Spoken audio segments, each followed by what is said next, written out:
When Connecticut Governor Ned Lamont and Education Commissioner Charlene Russell Tucker sent this letter out on Wednesday, they said that not only would they continue to fight to protect people from discrimination, but they also wanted to build a school system in Connecticut that not only would value every single student, but support them as well. On one hand, you have people who say they support the decision and that the state already followed all the requirements they needed to in order to secure federal funding.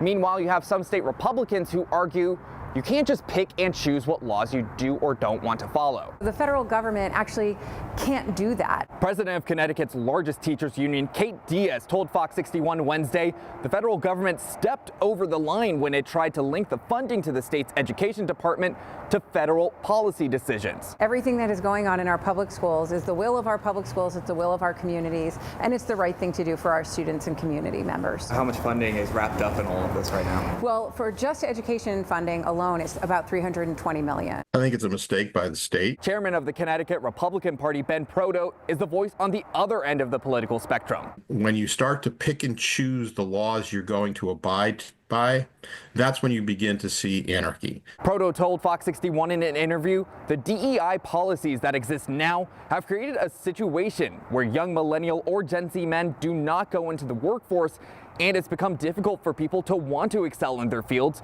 since they won't get recognized because they don't fall into the right group. That student needs to understand as they go through life, not everybody they deal with are all going to look like them, act like them, sound like them, be like them. You have to learn, and we learn at an early age, how to associate with people who are different than us. There's no word yet on a federal response to Connecticut's decision, but Diaz did tell me she is pretty confident that in the event the government does try to withhold funding from Connecticut, you'll have state leaders like Attorney General William Tong who will have Governor Lamont's back and potentially file a lawsuit to resecure that funding. In Hartford, Stephen Reels, Fox 61.